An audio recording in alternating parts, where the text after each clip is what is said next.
प्राचीन समय में विद्यार्थी गुरुकुल में रहकर ही पढ़ा करते थे। बच्चों को शिक्षा ग्रहण करने के लिए गुरुकुल में भेजा जाता था।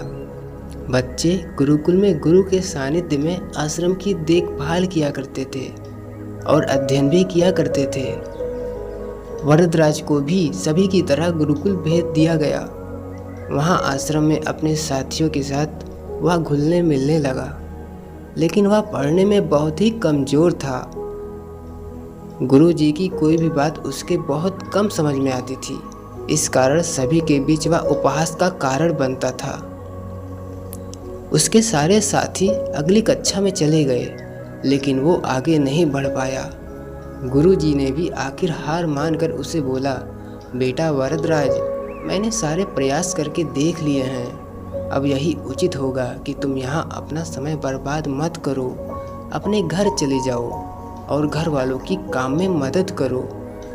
वरदराज ने भी सोचा कि शायद विद्या मेरी किस्मत में नहीं है, और वह भारी मन से गुरुकुल से घर के लिए निकल गया। दोपहर का समय था। रास्ते में उसे प्यास लगने लगी। इधर उधर देखने पर उसने पाया कि थोड़ी दूर पर ही कुछ महिलाएं कुएं से पानी भर रही थीं। वह कुएं के पास गया।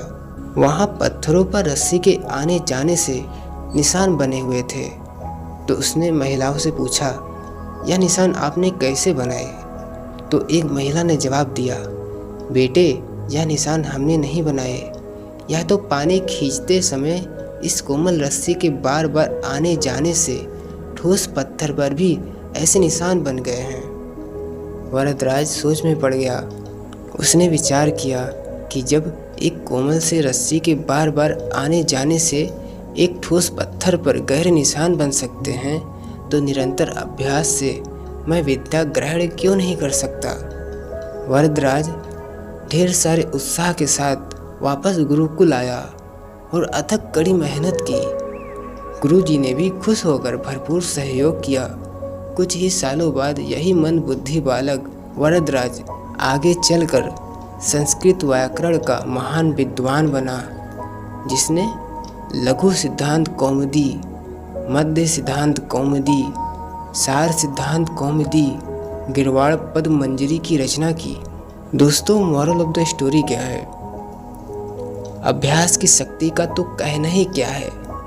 यह आपके हर सपने को पूरा करेगी। अभ्यास बहुत ज़रूरी है, चाहे वो खेल में हो या पढ़ाई में या किसी और चीज़ में। बिना अभ्यास के आप सफल नहीं हो सकते हो। अगर आप बिना अभ्यास के केवल किस्मत के भरोसे बैठे रहोगे, तो आखिर में आपको पछतावे के सिवा और कुछ हाथ नहीं लगेगा। इसलिए अभ्यास के साथ धैर्य, परिश्रम और लगन रखकर आप अपनी मंजिल को पाने के लिए जुट जाएं। दोस्तों, आपको यह स्टोरी कैसी लगी हमें कमेंट में ज़रूर बताइएगा। वीडियो अच्छी लगी तो लाइक, शेयर और सब्सक्राइब कर नोटिफिकेशन बेल को ऑन कर दीजिएगा। Thank you so much for watching this video.